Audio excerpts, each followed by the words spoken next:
Welcome back to Click Academics. In today's video, I'm going to be teaching you guys how to solve this exponential equation. So we have 3 to the power of x squared plus 2 equals 27 to the power of x.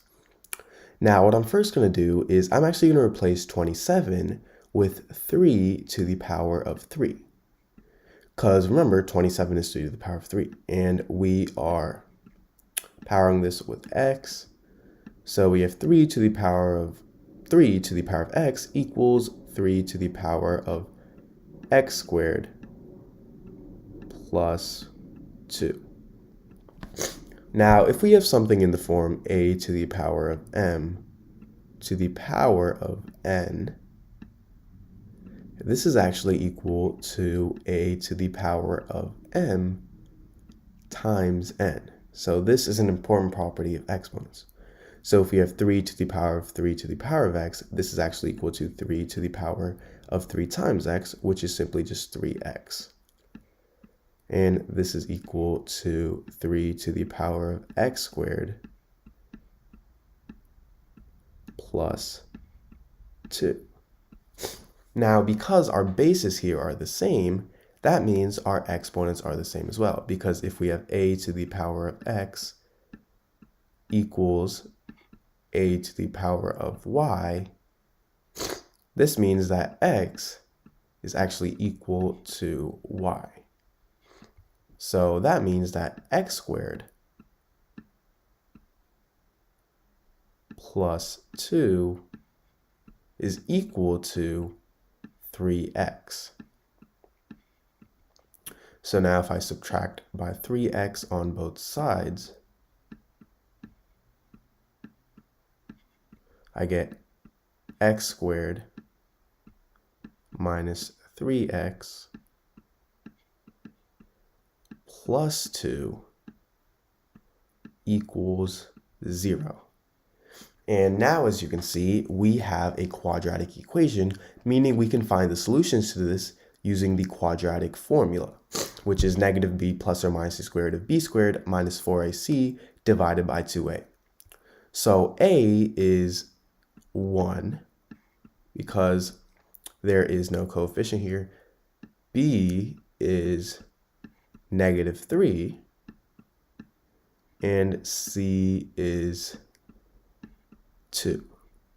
So now if we plug this into the formula, we get negative b, so 3 plus or minus the square root of negative 3 squared is 9 minus 4 times 1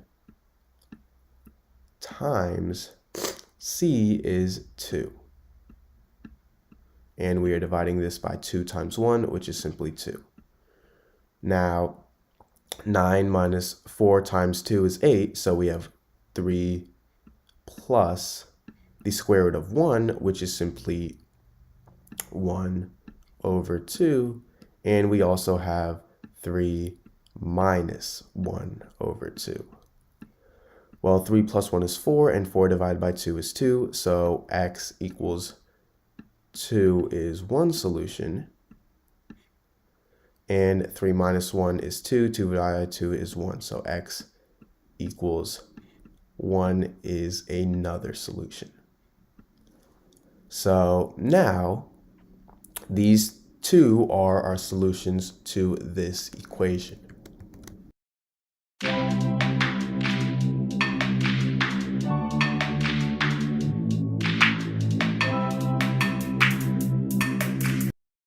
Guys, welcome back to Click Academics. In today's video, I'm going to be teaching you guys how to solve this exponential equation. So we have x to the power of x to the power of 4 equals 64. So now what I'm first going to do is I'm going to take the power of 4 on both sides.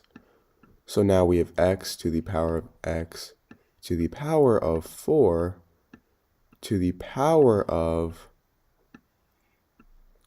4 is equal to 64 to the power of 4. So now if If I have something in the form a to the power of m to the power of n, this is equal to a to the power of m times n, right?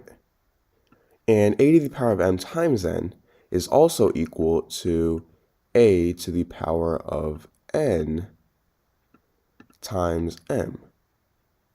Meaning I could rewrite this as a to the power of n to the power of m.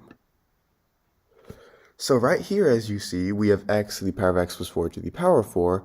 Think of x to the power of 4 as m and 4 as n. I could actually switch the places of these two, meaning I could rewrite this as x to the power of 4 to the power of x to the power of 4. And this is equal to, now I'm going to rewrite 64 as 8 squared. So now we have 8 squared to the power of 4. Now remember, if we have something in the form a to the power of m to the power of n, this is equal to a to the power of m times n, meaning a to the power of 2 to the power of 4. This is equal to 8 to the power of 2 times 4, which is 8 to the power of 8.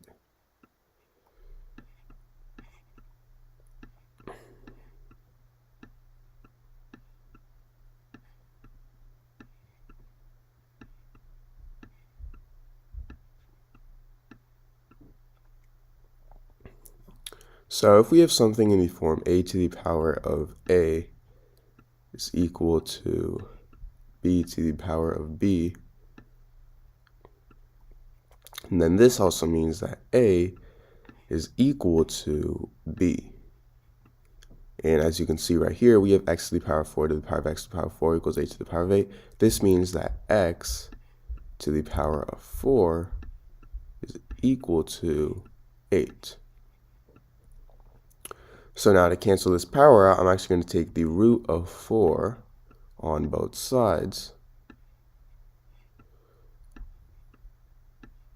So now these two cancel out, and I'm left with x is equal to positive or negative square root of, sorry, not square root, root 4 of 8. And this can also be written as 8 to the power of 1/4. And this can also be written as 2 to the power of 3 to the power of 1/4. And remember, we multiply m with n, so this is equal to 2 to the power of 3/4. So this is our answer.